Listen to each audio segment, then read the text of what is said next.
The subject is, or chief subject perhaps today, is Nuestro tema Simon es, of Samaria. el tema de este Simon, día the sería sorcerer Simón, of el Samaria. mago But de first, Samaria. Simón, el mago de Samaria. Pero primeramente vamos a considerar la manera en la cual la persecución se esparció el evangelio. Y eso es lo que hemos leído en este primer versículo. Saulo dice, y Saulo consentía en su muerte en aquel día. Consentía la muerte de Esteban, pues es una palabra refinada, consentir, la cual se traduce del griego, pero pierde un poco el sentido. Dice Saulo, dice la palabra griega, estaba muy complacido con la muerte de Esteban. Saulo estaba más que satisfecho, más que consentir, él estaba complacido con esto. La muerte era lo apropiado para Esteban en su punto de vista de Saulo. Esteban no debería vivir. Esteban era una amenaza. ¿Qué ajuste sería este para la ceremonia judía, la muerte de Esteban?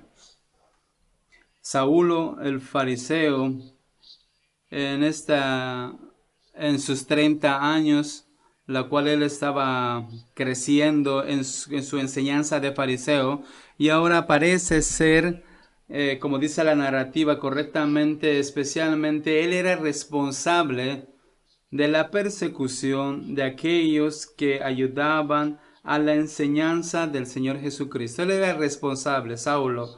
Entonces Saulo consentía, dice, la muerte de Esteban. Y después leemos, dice, en aquel día, en la versión en español, sería un asunto aproximado, más o menos hablando al mismo tiempo. Una vez más, vemos aquí que es bueno comentar que el griego hace algo inmediato de este asunto.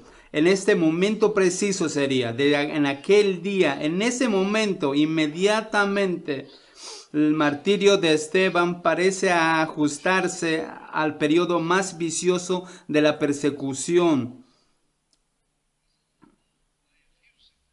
Bueno, esta frase no es muy moderna como la que estaba en ese tiempo. En aquel día hubo una gran persecución contra la iglesia. Entonces había una nueva política por el Sanedrín en esos entonces. Entonces Saulo de Tarso estaba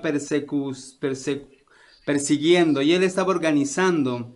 Crucificaron a Cristo primeramente y después hubieron miles y miles de personas en Jerusalén, las cuales respondieron a la predicación del Evangelio, a la predicación de los apóstoles. Y todas las personas se arrepentían en grandes números de que Cristo haya sido crucificado, aún de que solamente hayan considerado como un gran sanador que jamás haya habido en Israel, aún ellos se arrepentían mucho y habían grandes evidencias de esto.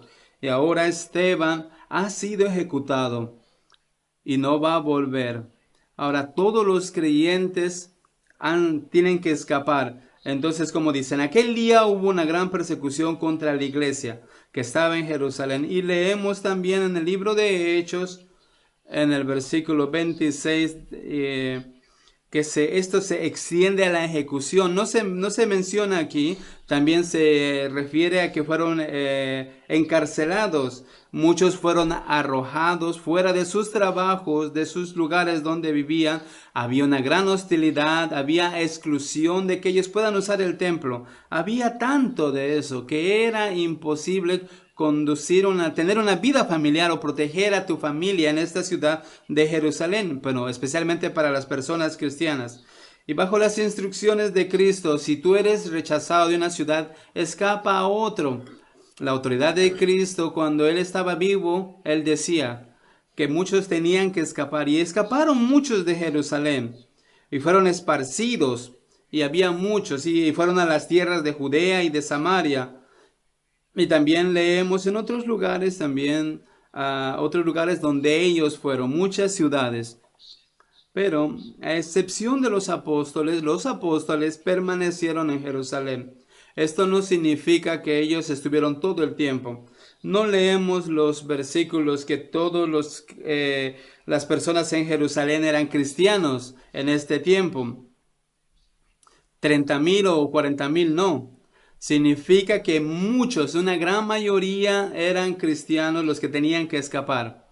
Y algunos quedaron. Entonces los apóstoles se quedaron ahí en Jerusalén porque sabían que tenían que servir al Señor ahí. Y pues podemos ver lo que podemos leer en Hechos 1:8. Dice, pero percibiréis poder cuando haya venido sobre vosotros el Espíritu Santo, y me seréis testigos en Jerusalén, en toda Judea, en Samaria y hasta lo último de la tierra. Los apóstoles sabían que había mucha obra que hacer en Jerusalén, también tenían que considerar a Samaria y todo el mundo. Entonces vamos a leer cómo es que Felipe fue a la ciudad de Samaria. Y cuando esta ciudad recibió la palabra de Dios a través del apóstol Pablo y Juan, ellos fueron. Y entonces, al final del capítulo 8, dice, en el versículo 1, dice, a excepción de los apóstoles, ellos permanecieron en Jerusalén y fueron a otras ciudades para fortalecer la predicación del Evangelio. Pero ellos estaban ahí, tenían la base en Jerusalén, no permanentemente, pero pues ellos estuvieron ahí. Y en el versículo 2 dice, y hombres piadosos llevaron a enterrar a Esteban e hicieron gran llanto sobre él. Antes de que prosigamos, es la iglesia primitiva. Está cayendo en la lamentación excesiva de los incrédulos que estaban a su alrededor o de ese mundo pagano. No, no significa eso. No tiene ninguna implicación con eso. La gran lamentación o el gran llanto o el funeral o el entierro de Esteban era un testimonio. Había una gran persecución y entre medio de estos hombres devotos piadosos, hemos leído esto en el versículo 2, dice, hombres piadosos van a dar a Esteban un entierro dramático y público y tienen que guardar esto como un testimonio del martirio de Esteban. Lo amaban a Esteban y tienen que glorificar a Dios, pero quieren que la ciudad conozca lo que ha sucedido. Y a través de su entierro dice que habrá una gran apreciación por lo que Esteban hizo. Entonces es un acto piadoso, es un acto de desafío a las autoridades. Y a pesar de la hostilidad que había en contra de ellos, Esteban va a recibir un entierro notable y público. Y este es el sentido de este versículo número 2. Y en el versículo 3, y Saulo, el cual muy pronto será convertido, será uno de los oficiales. Dice en el versículo 3, y Saulo asolaba la iglesia. Y esta es una declaración interesante, la cual puedes traducir como que él devastaba a la iglesia o asaltaba a la iglesia, asolaba. Entonces no había nada que ver. Y dice, y entrando casa por casa. Esto no significa literalmente cada casa, pero él organizaba grandes visitaciones a las casas y seguían a todos aquellos que él creía que eran creyentes. Dice, y arrastraba a hombres y a mujeres. Esta palabra arrastraba significaba, como lo tenemos en nuestra versión, los estiraba, los arrastraba, como tenemos la traducción. La persecución era extremadamente violenta. Y la gente no era tranquilamente arrestada, sino que ellas eran humillados, arrastrados fuera de sus casas. Tenía que haber una gran demostración y los llevaban a la cárcel. Pero ahí vemos después a Saulo cuando es convertido. Él recuerda cómo es que él llevaba a muerte a estas personas. Dice, y Saulo asolaba la iglesia, pero sus acciones, por el poder de Dios, lo llevó a un resultado diferente.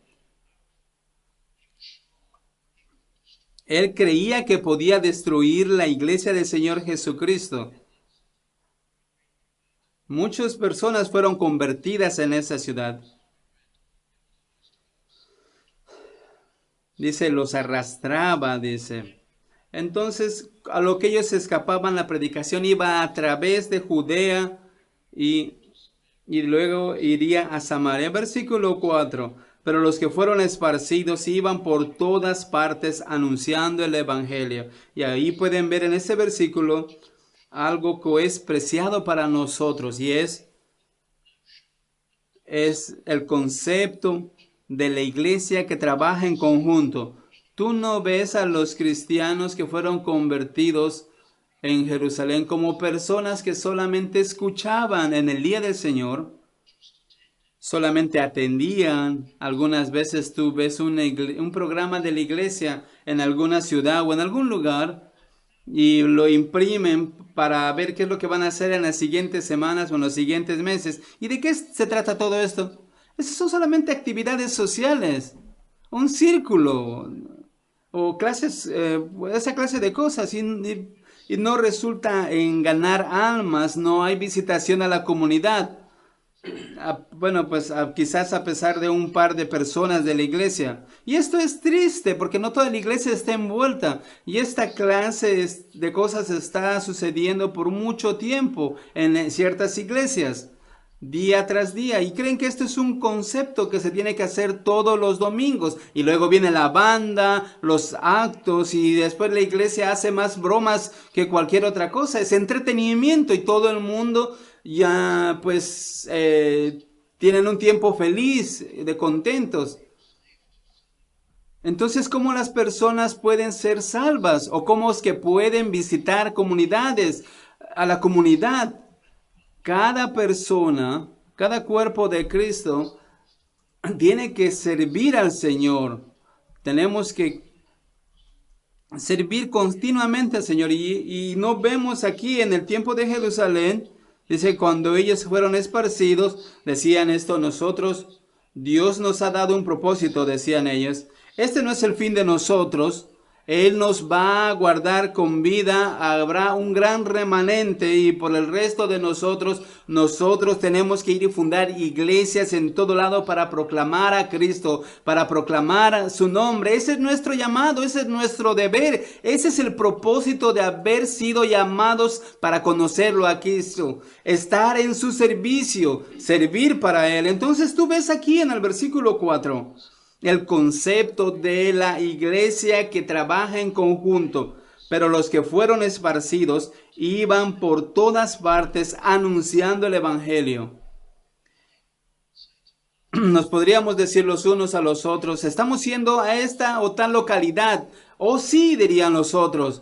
Y hay un gran número de personas que están yendo a esta localidad, algunos en Judea, algunos en Samaria, quizás.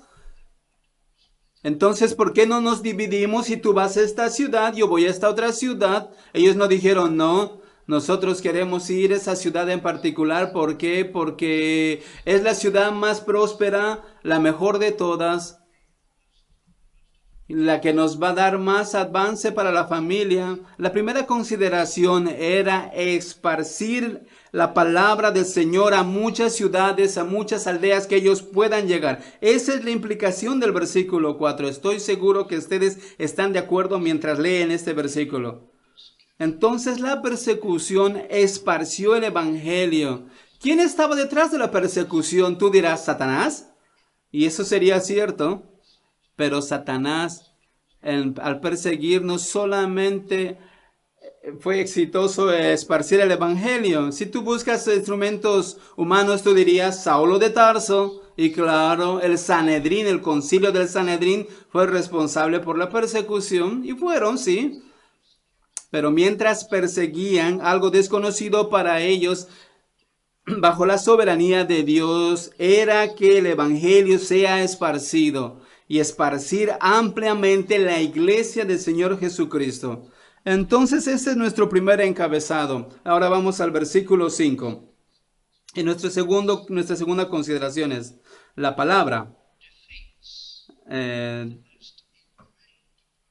La palabra que es derrotado. aún en la magia, en la profunda superstición, vemos lo que vamos a leer en el versículo 5. Entonces Felipe, descendiendo a la ciudad de Samaria, les predicaba a Cristo. Ahora, yo creo que es evidente que Felipe fue enviado, que los apóstoles creyeron que era necesario que ellos permanezcan en Jerusalén. Entonces ellos iban y visitaban constantemente para fortalecer otras iglesias, pero ellos demandaban a otras personas y ellos estaban preocupados de Samaria. Entonces ellos predicaban en Jerusalén, en Samaria y después a través de todo el mundo. Entonces Jerusalén estaba llena del conocimiento de Cristo. Ahora lo siguiente, estaban preocupados acerca de Samaria. Entonces en el versículo 14 tú lees que dice: cuando los apóstoles que estaban en Jerusalén oyeron que Samaria había recibido la palabra de Dios, enviaron allá a Pedro y a Juan. Los apóstoles no descubrieron eso, obviamente ellos organizaron eso primero. Ellos enviaron allá, dice, a Pedro y a Juan. Ustedes ven aquí las señales de la organización, que los apóstoles, quienes eran los que daban la comisión de esparcir la palabra en el comienzo de fundación de la iglesia, obviamente había una iniciativa y bajo la oración primeramente. Volviendo al versículo 5, Felipe fue a la ciudad de Samaria. Entonces Felipe descendió a la ciudad de Samaria, les predicaba a Cristo. Esta ciudad de Samaria, la palabra en griego no lo dice. El artículo puede ser cualquiera, puede ser la ciudad de Samaria o esta ciudad de Samaria. Significaría como una ciudad de gran significado. Entonces la palabra técnica no habría que darle mucha importancia. Entonces sabemos que Felipe fue a esta ciudad de Samaria. Pues en el Antiguo Testamento sería Zacaya, como la mujer que fue encontrada afuera de Samaria. Entonces hay varias razones que Felipe fue a esta ciudad de Samaria. Bueno, no vamos a entrar en detalles con esto en este momento. La clave es que él predicaba a Cristo a ellos, predicó la salvación, predicó que Cristo, que fue Dios, que vino del cielo, de la gloria, a venir a sufrir y morir por pecadores, y que todos somos pecadores delante de Dios, y Él es el único mediador, el único salvador, y confiando en Él y arrepintiéndonos de nuestros pecados, nos llevará esto a la nueva vida en Cristo Jesús. Predicó el evangelio a ellos, y el resultado, a través del poder del Espíritu Santo, es notable. Versículo 6, y la gente unánime, obviamente había aquellos que resistieron el evangelio, rechazaron, pero la ciudad en su conjunto parece haber escuchado el evangelio y escuchaban atentamente. No solamente escucharon, sino que respondieron a las cosas que decía Felipe, oyendo y viendo las señales que hacía. Pero no eran los milagros los cuales llevaron a creer. Los milagros, pues obviamente Felipe tuvo el poder de hacer estos milagros dado por los apóstoles. Es como Esteban, que tenía era como un asistente apostólico. También se le dio el poder a Felipe para hacer también estas señales en el nombre de Cristo. Y esto era para autentificarlo, para autentificar el mensaje a la gente de Samaria. Y el versículo continúa diciendo que era el evangelio, la predicación la que tuvo efecto, no los milagros ni las señales. Entonces la gente unánime escuchaba. Esta es una declaración notable. Hubo un tiempo en el cual grande avivamiento y en este país, personas que no habían sido convertidas se llenaron de seriedad, aún personas que estaban en contra del avivamiento, tomaron las cosas más serias y con más respeto tomaban a Dios, aún la corona. Hablando hablaban de una manera más respetuosa de la fe, de la iglesia y de los predicadores. Avivamiento, despertar, el gran poder de la obra de Dios en esta tierra, el gran movimiento del Espíritu. Esto incluso con los que no eran cristianos, no pudieron resistir. Aún los más poderosos, los que gobernaban, tenían que tratar las cosas de Dios con gran respeto. Este es el efecto de un gran avivamiento. Y esto parece ser lo que ha acontecido en esta ciudad de Samaria. La gente, dice, unánime escuchaba atentamente las cosas que decía Felipe. Porque vean el resultado. Primeramente, habían señales y en el versículo 7 dice, porque de muchos que tenían espíritus inmundos salían estos dando grandes voces, y muchos paralíticos y cojos eran sanados. Estas personas que no podían caminar, pues ya podían. No se menciona más, solamente hay 3 categorías de milagros de sanación que Felipe pudo hacer. Específicamente está aquí registrado.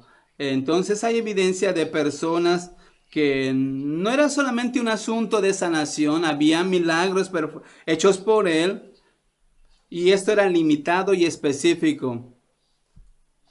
Eran unas señales de autentificación de que Cristo había sido resucitado y que la doctrina era de Dios. En el versículo 8, así que había gran gozo en aquella ciudad. Bueno, leemos que cada clase de persona fue afectada. Ricos, pobres, personas educadas, no educadas, gobernadores, personas comunes. Y este es el efecto de un gran avivamiento, un gran despertar. Tú sabes, o si tú nunca has escuchado de avivamiento o de gran despertar, tienes que disfrutar la lectura del avivamiento de la iglesia, el gran despertar del siglo XVIII, el cual empezó no hace mucho tiempo atrás, cuando George Whitefield en 1739, el gran predicador, predicó en lugares abiertos, no tan lejos de acá, en Kennington Park.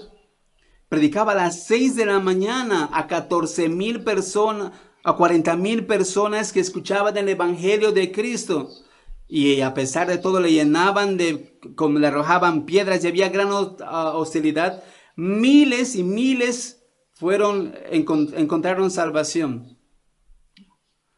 Y eso se repitió después en el siglo XVIII, en el siglo XIX, un gran despertar, un gran avivamiento. La historia del avivamiento que tuvo esta ciudad, este país, es algo glorioso para los creyentes leer hoy en día ese gran despertar que hubo siglos atrás. Y eso tomó lugar ahí, en Samaria. Pero ahora voy abajo, voy a pasar derrota a derrotar a la magia. Versículo 9. Pero había un hombre llamado Simón, que antes ejercía, más después nos dirá que por mucho tiempo, por 10, 20 años, quién sabe, en esta misma ciudad, dice, utilizaba la magia y engañaba, dice, a las personas. Dice, y había engañado a la gente de Samaria, pues no solo a la ciudad, a todo el país, haciéndose pasar por algún grande. A este oían atentamente todos, desde el más pequeño hasta el más grande, diciendo, este es el gran poder de Dios. Algunas personas piensan que él tenía un título mesiánico, pero pues yo dudo en usar eso con este hombre. ¿Y quiénes eran estas personas en Samaria?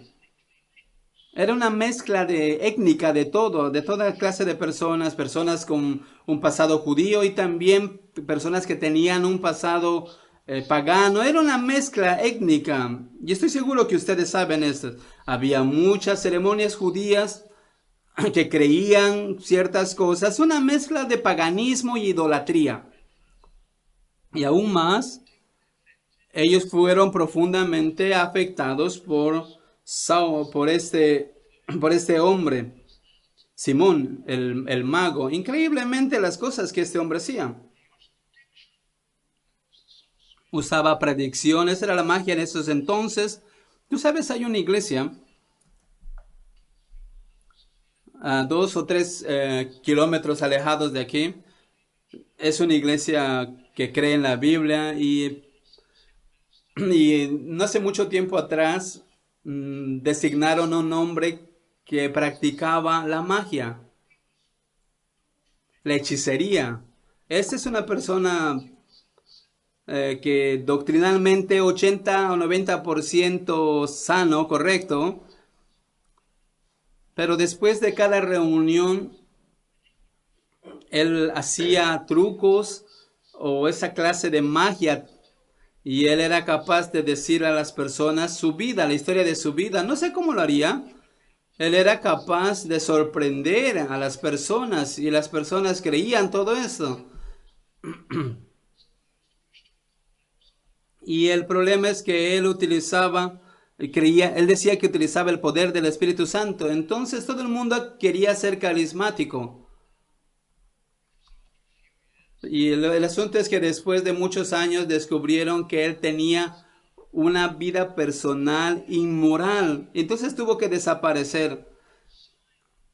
Simón el mago era un hechicero, un brujo. Él sabía cómo hacer estas cosas. Personas en esos entonces habían descubierto maneras de hipnotizar. Ahora, pues sabemos que hay personas que pueden utilizar el hipnotismo. Ellos pueden engañar a las personas, confundir, como en la televisión, los magos de la televisión hoy en día engañan. Hoy en día, en tiempo moderno, tú sabes, es solamente un hechicero, un mago, una ilusión. Eso no es real. Pero las mentes supersticiosas de tiempo en Samaria entendían y creían esto y eran esclavizados por esto. Leemos en la historia que personas en esos entonces, hechiceros, podían hacer grandes trucos y trataban de demostrar que podían estar en 2 lugares al mismo tiempo. Esos son trucos que la gente cree que eso es verdad. Pero a pesar de todo, cuando la palabra de Dios fue predicada por el poder del Espíritu Santo, esas mentes profundamente confundidas fueron liberadas y tuvieron el poder nuevamente de razonar, tuvieron sus mentes nuevamente de vuelta con ellos, podían considerar, pensar, razonar. Ellos sabían que tenían que encontrar el perdón de Dios. Vieron la necesidad de creer en Cristo y fueron convertidos. Y el Evangelio tuvo poder sobre esta magia, sobre esta hechicería.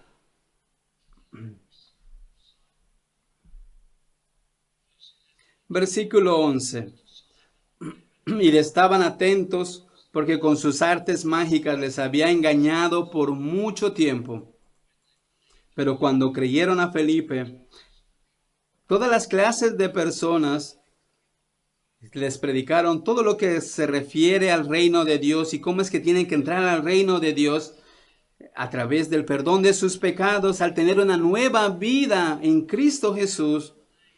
Y dice, en el nombre de Jesucristo se bautizaban a hombres y mujeres. A través de su predicación levantaban a Cristo, no como hoy en día, que los pastores hoy en día predican los beneficios de ser cristianos y no magnifican a Cristo, el Hijo de Dios, quien vino del cielo a una muerte grande para pagar el precio, para redimir, para representar a aquellos que confiarían en Él. ¡Qué gran Salvador es este! Si no lo magnificas a Él. Pero Felipe dice, anunciaba el evangelio del reino de Dios y el nombre de Jesucristo. Y creyendo solamente en Cristo podemos ser salvados, ser hechos nuevos. Y dice, y se bautizaban hombres y mujeres. Al final del versículo 12, tanto hombres como mujeres. Es tener un movimiento patriarcal. Cuando el esposo estaba ahí, la mujer tenía que darle reverencia al hombre. O cuando el hombre era bautizado, la mujer automáticamente era bautizada. No.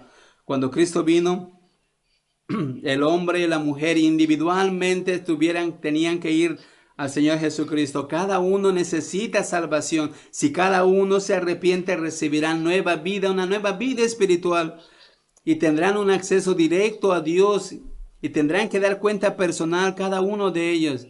No era como los judíos, que solamente el hombre tenía que ser circuncidado. Las personas fueron bautizadas, tanto hombres como mujeres. ¿Por qué? Porque personalmente creyeron y se arrepintieron y vinieron a Cristo y lo encontraron a Él y lo probaron a Cristo. Y la cosa maravillosa en el versículo 13 dice, también creyó Simón, y eso nos lleva a un tercer encabezado. Y vamos a ir a la conclusión. Quizás no he dejado mucho tiempo para esto, no lo sé. El tercer encabezado, lo di en el título, Simón, mago de Samaria. El tercer encabezado sería doble pensamiento, una persona de doble pensamiento. Simón también creyó, pero ¿lo hizo? Ese es un debate que se ha hecho por siglos. Simón creyó y después él cayó, ¿o es que nunca fue salvo en primer lugar? Como fuera, el mensaje es el mismo. Lo que pasó, esto nos habla a nosotros ahora. Dice, también creyó Simón mismo. Buena señal. Él creyó en Jesucristo. Esto puede ser muy difícil para él, venir a Cristo. Él tenía toda la atención. Él tenía la autoridad, la estima de uno que era grande en toda Samaria por muchos años. Y ahora, ¿qué es lo que tiene que hacer? Él tiene que ir delante de las personas y agachar la cabeza y decir, los he engañado todos estos años. He sido un hombre muy deshonesto con ustedes. Todos estos trucos fueron elaborados, estos fueron engaños. Esta es la escala o la técnica de un gran engañador. Y quiero ahora ser limpiado por Cristo. Esto ha tenido que ser algo dramático en ese tiempo. Y parece que hay un cambio suficiente en él para convencer a Felipe de que él es genuino. En versículo 13 dice, y habiéndose bautizado estaba siempre con Felipe. Entonces Felipe lo vio como alguien cercano. Y parece que él confía en él. No lo dice, pero parece que Felipe confiaba en Simón. Y viendo las señales, él se sorprendía, dice. Él estaba estudiando, dice, los milagros. Dice, él dice, y viendo las señales y grandes milagros que se hacían, estaba atónito. Probablemente él decía, esto es una clase de señales más desarrolladas, más practicadas. Pues no creo que lo haya hecho, no creo que lo haya hecho de esa manera. Él lo ha estudiado como cualquier engañador lo puede hacer, como cualquier hechicero. Estas son señales reales. Estas personas eran paralizados genuinamente. Él decía, yo no puedo hacer ninguna de estas cosas, ni nada de las cosas que yo he estudiado por muchos años lo podré hacer. Esto es algo completamente diferente y se asombró. Él estuvo atónito. Y en el versículo 14, cuando los apóstoles que estaban en Jerusalén, Pedro y Juan, oyeron que Samaria, y fueron pues a esta ciudad Samaria. Versículo 15 dice, los cuales habiendo venido oraron por ellos para que recibieran el Espíritu Santo. Ahora el Espíritu Santo viene en la conversión, pero el Espíritu Santo parece que no ha venido con conversión a los convertidos en Samaria. ¿Por qué sería esto? ¡Qué extraño! El Espíritu Santo desde el Pentecostés viene con conversión. Pero no ha sucedido. ¿Por qué? Porque la voluntad de Dios es dar a Samaria una clase de mini Pentecostés. Un Pentecostés que se repetiría con ellos. ¿Por qué? Porque Dios claramente vio que era necesario y que era único para ellos. Bueno, habían apóstoles de Juan en Efesos que también podían haber esparcido esto, pero Samaria era un caso especial. Samaria siempre fue un estado rebelde.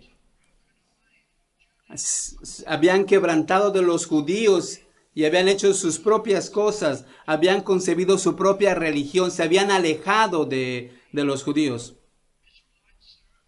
Se habían alejado de las ceremonias israelitas y del paganismo, como lo había mencionado antes. Era una ciudad independiente, patriótica. Entonces Dios decía que los nuevos creyentes no serían más independientemente, sino que ahora ellos se tenían que ajustar a las doctrinas apostólicas, la cual pertenece a la iglesia del Señor Jesucristo. Mientras ustedes son independientes en la manera en la cual manejan su iglesia, en su corazón serán parte de la iglesia del Señor Jesucristo. Entonces ustedes, Samaria, tendrán su propio mini Pentecostés y el Espíritu Santo será derramado sobre ustedes para sellarlos. Entonces hubo un evento único. Los apóstoles no lo hicieron en ningún otro lugar. Entonces ellos oraron por ellos para que recibieran el Espíritu Santo. Versículo 16, porque aún no había descendido sobre ninguno de ellos, sino que solamente habían sido bautizados en el nombre de Jesús. Entonces le imponían las manos y recibían el Espíritu Santo. Qué día más maravilloso para ellos.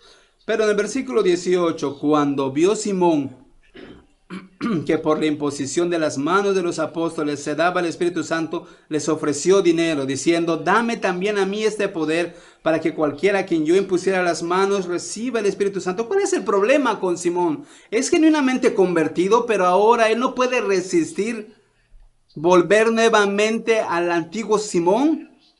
Yo solía tener estima, yo solía ser especial, era notado por todos. Si tan solo puedo estar en la iglesia y creer en Cristo y aún ser aquel quien pueda dar el poder, el imponer el Espíritu Santo a través de mis manos, ¿puedo comprarlo? Es el antiguo Simón aquí que se está volviendo a manifestar.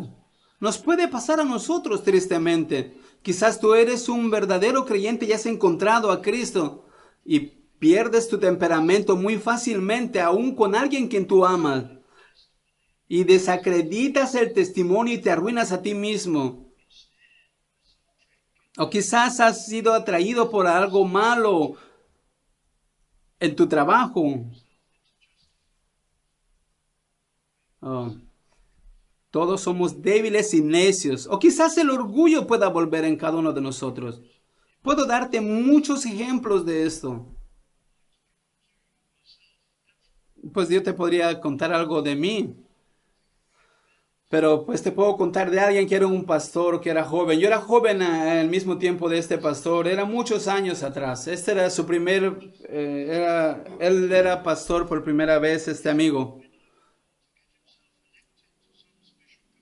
Entonces él buscó ser elegido como alguien representante de un comité porque él quería ser alguien notable. Y él estaba recién estaba empezando que el orgullo puede subirse a la cabeza aún en personas genuinas. ¿Y esa es la verdad con Simón? ¿O es genuinamente la verdad de que Simón solamente entró para convencer a las personas y él sabía que él era un engañador, un charlatán, y nunca se arrepintió profundamente? Yo conocí a un hombre, quizás Simón creyó solo intelectualmente. Yo conozco una persona en una iglesia, este hombre ya no lo veo por más de 30 años. Y estaba en su tiempo, él era un predicador que obraba para el Señor. Y le gustaba mucho entrar en temas apologéticos. Y le gustaba a él entrar en grandes argumentos. Y él cayó en pecado Y después de que él cayó en pecado, él rechazó la fe. Y cada cosa que él predicaba o por la cual estaba firme, él se volvió un oponente de la fe cristiana. Y él creó una página de internet y él publicó cosas en contra de la fe. Yo pensé que este hombre era genuino, fui engañado.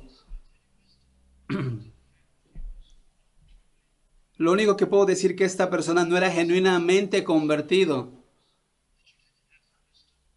Te puedes dar cuenta que él no tenía la sabiduría y me podía dar cuenta que él era una persona ambiciosa. Cuando veo en el pasado, yo me maravillo cómo es que, pues la verdad no quiero desacreditar a las personas que les gustan las cosas apologéticas.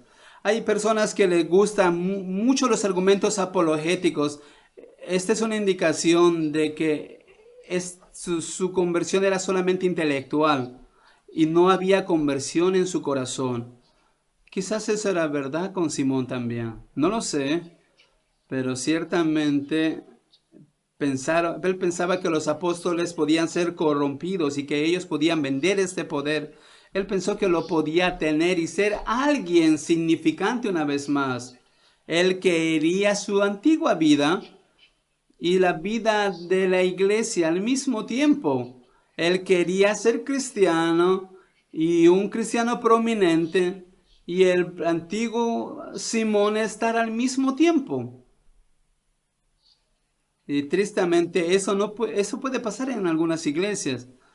Yo quiero la vida antigua y estar en la iglesia. Quiero el rock, el pop, las celebridades, el glamour, el gozo, la alegría al mismo tiempo. Y Cristo también. Y la iglesia. El evangelio también. No puedes tener ambas cosas al mismo tiempo. Este es el mensaje de Simón. Pedro le dice a él: tu dinero perezca contigo. Yo creo que le dijo de una manera muy tranquila y calmada y de una manera triste. Pero ese es mi punto de vista. Yo he escuchado que alguien leyó la escritura públicamente.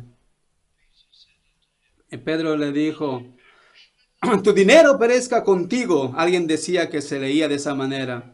Pero mi punto de vista no se tiene que considerar, solamente estoy comentando. Y les digo cómo es que Pedro le dijo a Simón. Porque Simón había negado al Señor. Y recordemos que Pedro le había negado al Señor 3 veces y él nunca se olvidó de eso. Entonces yo creo que Pedro le dijo: tu dinero perezca contigo. Estás bajo condenación, Simón. Lo dijo con mucha pena. Porque has pensado que el don de Dios se obtiene con dinero. No tienes tu parte ni suerte en este asunto. No tienes parte, no tienes lugar, no tienes porción, no tienes nada. Porque tu corazón no es recto delante de Dios. Quizás nunca fue. Arrepiéntete pues de esta tu maldad. Y aquí está la gran oferta de la misericordia. Y ruega a Dios si quizá te sea perdonado el pensamiento de tu corazón. Si tú piensas que hay una posibilidad que Él nunca se vaya a arrepentir, arrepiéntete lo más pronto que tú puedas. Arrepiéntate de los pensamientos de tu corazón, de los pecados de tu corazón. Versículo 23, porque en el hiel de amargura y en prisión de maldad veo que estás. Este es un lenguaje antiguo, es un lenguaje de Moisés, es el lenguaje de Deuteronomio. Significa, tú eres como un fruto, como una planta que después te vuelves amargo. Tomas lo más grande o cualquier cosa que sea y tú esperas que sea dulce y después dices: es amargo. Y aparece muy bien por afuera, pero no era una fruta auténtica. Era una fruta amarga. Eso es lo que significa. Y en prisión, rogad hay en prisión de maldad. Bueno, en el versículo 24, respondiendo entonces Simón dijo, rogad vosotros por mí al Señor, para que nada de esto que habéis dicho venga sobre mí. Matthew Henry, el gran comentador, piensa que esto posiblemente significa que Simón nunca se arrepintió. Solo lo que él quería es que sea quitado el juicio de Dios de él. Y lo que él hace es le pide a Pedro que ore por él y ni siquiera ora por sí mismo. Pero otros creen que quizás esto es algo no muy amable de parte de que Simón le pida a Pedro que ora. Esto significa que él está bajo la convicción y se siente mal y no se siente bien para orar él mismo. Yo no puedo decirte cuál es lo correcto. Lo que importa aquí es que Pedro le extendió la oportunidad a Simón de arrepentirse y puedes arrepentirte y venir al Señor. Bueno, ya es tarde para mí. Queridos amigos, esto es todo lo que hemos tenido tiempo para el día de hoy. Hemos hablado de la persecución, esparciendo la iglesia a través del poder de Dios. Hemos hablado de la palabra, derrotar programas supersticiosos. Y también hemos considerado a las personas que tienen doble mente o doble pensamiento, que tienen mitad del mundo y mitad del Señor. Es el mensaje de hoy en día, aliento y advertencia.